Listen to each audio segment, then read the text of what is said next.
All right, I'm sitting here having some lunch. So, you guys grab a salad, grab something, grab a snack. We are not in a therapist office. This does not have to be perfectly executed. It just has to be real conversation. So, my thing is, we spend so much time blaming everybody else for what has happened to us, what we're going through. If this wouldn't have happened, then I would have been able to do this. Like, it's always somebody else's problem.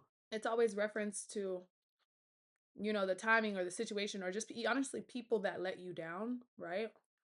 Which is going to always happen. So you got to start telling yourself, I'm the reason for the outcome. Always, always, I'm the reason for the outcome.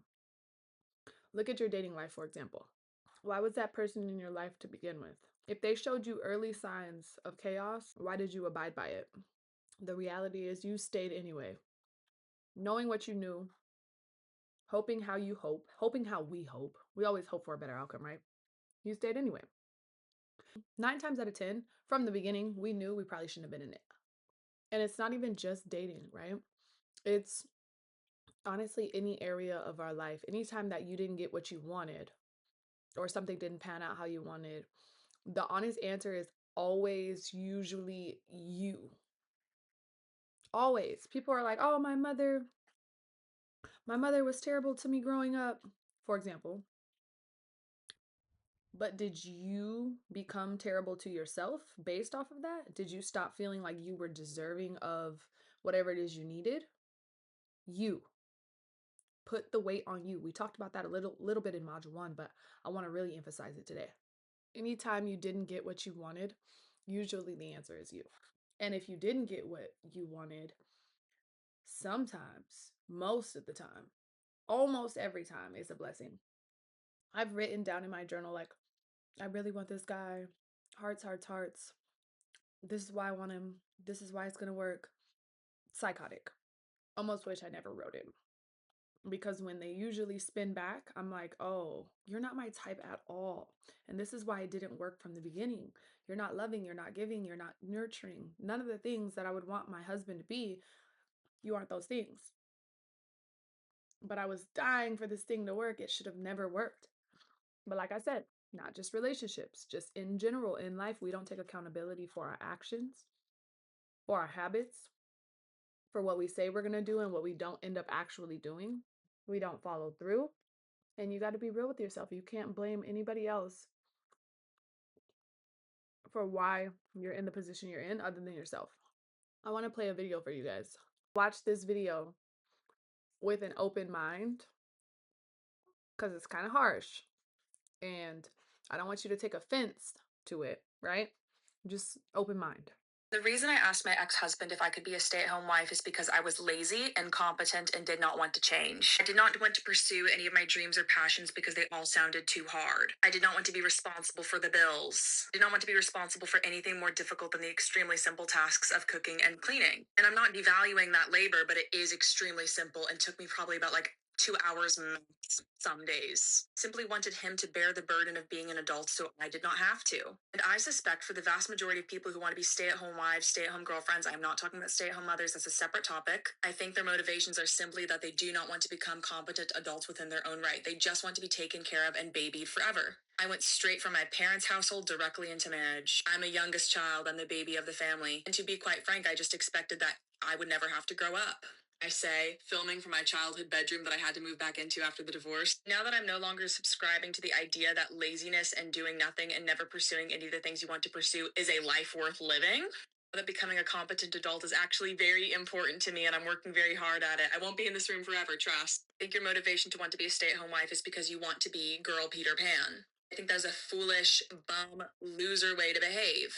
As a foolish, bum, loser. The reason I asked my You are the problem. Anything going on in your life, you are the problem.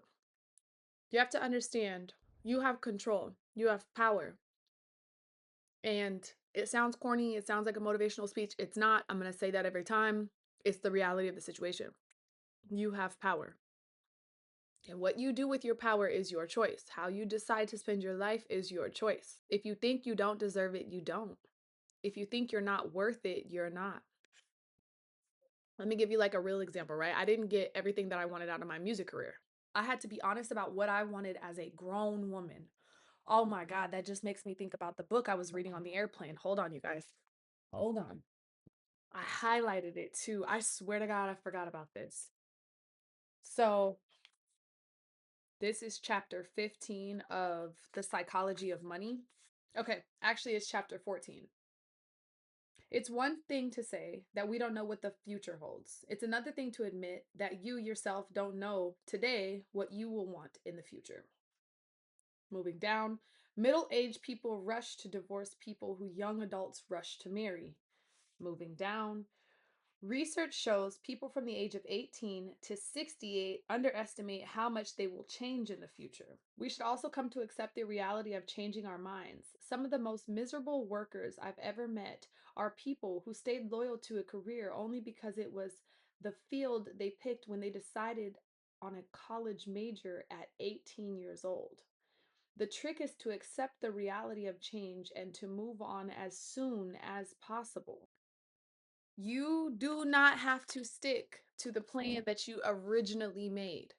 I really wanted to do music. I had all these amazing opportunities. And then I just thought to myself, I want to be monumental. I want to be a woman that creates jobs and opportunities and fuels the fire of other women to find their passion. Because me getting up on stage singing a song, and most of my songs were a little bit raunchy, some of them were deep, some of them were intentional, and they still mean something to me, and I still might do it. I'm allowed to change my mind. That's the point.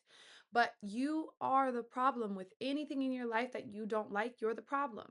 If you want to do music and you don't do it, you're the problem. If you don't want to do music and you want to switch to a new career path, if you want to start a mentorship group and you don't just do it, you, I am the problem, right? Anything that you're experiencing a lack of in your life is your fault. And it's your responsibility to give it to yourself. It's no one else's responsibility to come to you and just give you your desires and if fuel you with inspiration. You have to do the work to do that. I decided I didn't want to perform on stage for people while they were, drinking and like just wanted to go somewhere out for the night. I don't want to be a concert. I want to be a monument. I want to be, I'm going to be, speak how you mean, say what you want, right? I am going to be a monument. I am going to be a library of knowledge for other people to learn from and to grow with, right?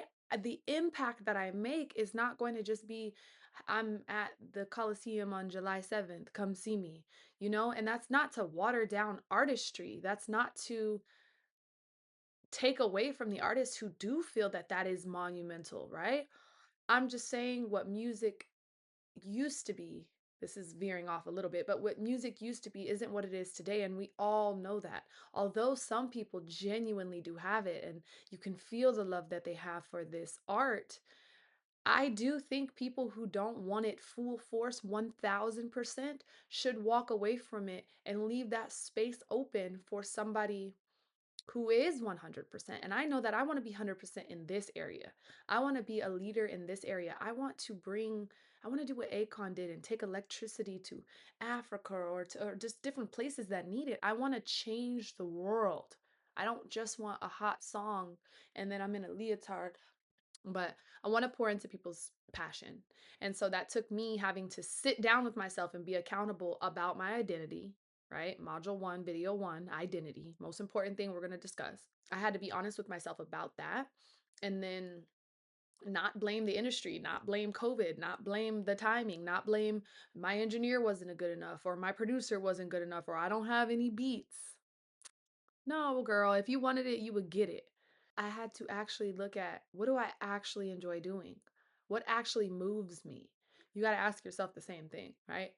Now, it may sound like we're talking about two or three things simultaneously, but I need you to understand that all of it is one universal idea, okay?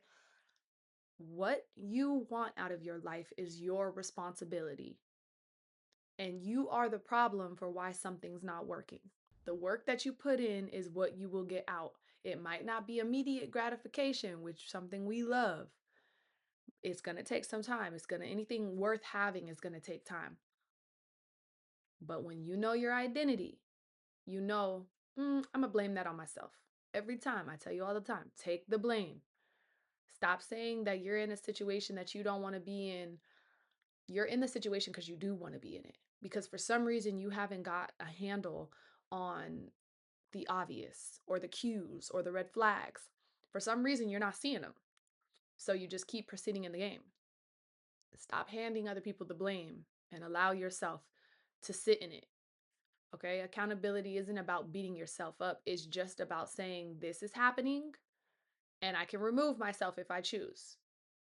I have the power to not allow it to happen again, and I also have the power to stay. You don't need someone else's permission to change your life.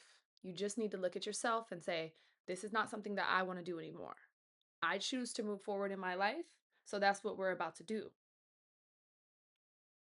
I want to be a little bit more specific in scenarios where we discuss relationships, right? Because this module focuses on relationships, but you can't talk about relationships without talking about your identity and you're going through that man's phone, you're the problem.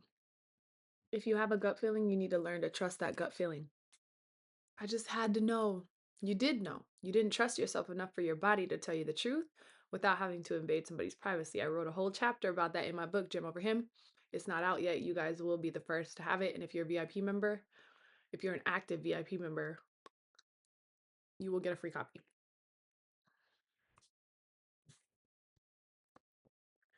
You can't go through a man's phone. You can't. That is an invasion of privacy. It's the same as him reading your journal. You cannot do that. You are the problem. You cannot go through his likes and go through your story views every single day. It's obsessive. You are the problem. I do not want to make you feel small in telling you this. I've done all these things. I just want you to know you're the problem. If you're not filling your days up with things that can make you a better woman, better person, more productive, then you are filling your time up with the obsession of a man. Let me know if you guys want an entire video just on that topic, because that is a serious hurdle I had to overcome. Just being obsessed with a man's energy, whoever it may have been, whoever I was dating at that time, needing their validation. That stems from insecurity, from a lack of a full day, a lack of a to-do list, a lack of your own ambitions. So, our responsibility here together is to get you to a point where you have a busy day, not a fake busy day, an intentionally busy day that's going to get you to your goals quicker, that is going to be effective in watering the plant of your success. Checking your story to see if he watched it is diabolical. Texting him multiple times in multiple paragraphs, it's diabolical. These are all things that I have done that I am not proud of. And I'm not proud of them because I'm embarrassed. I'm not proud of them because I could have been doing something different with my time. This is what we want to work on. I want you to reach out to me when you're ready. If you see this module and it sparks some inspiration in any way, let's schedule a call. If you have a premium package or the VIP package, you can schedule a call with me one-on-one. Let's sit together and come up with a plan to make your days more busy, not fake busy. I want to emphasize that again, intentionally busy. Let's come up with a plan. Let's come up with a product. Let's start building your business together, because you can't keep obsessing about what a man is doing. And even if you aren't doing those things, if you're thinking about him all day, your mind is on the wrong thing. But we cannot sit around and just think about men. Imagine what would happen if you poured into some of your girlfriends the way that you pour into a man. And I don't mean it in a, you guys are sleeping around to or whatever, you guys are gay together. I don't care what your preference is. And if all of this is applied to a woman, it still is the same thing. You cannot be hyper fixated on a lover's life. You need to hyperfixate on your life and love the people back that love you.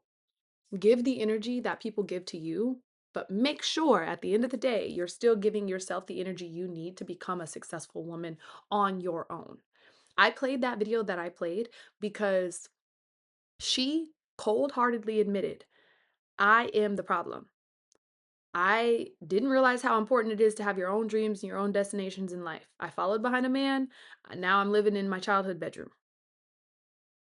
Now think about the few of us that don't have a childhood bedroom to go back to. So what? We're homeless? Are we living in a shelter? What are we doing? Not an option. Not an option. Let's get to work. Schedule a call. I love you.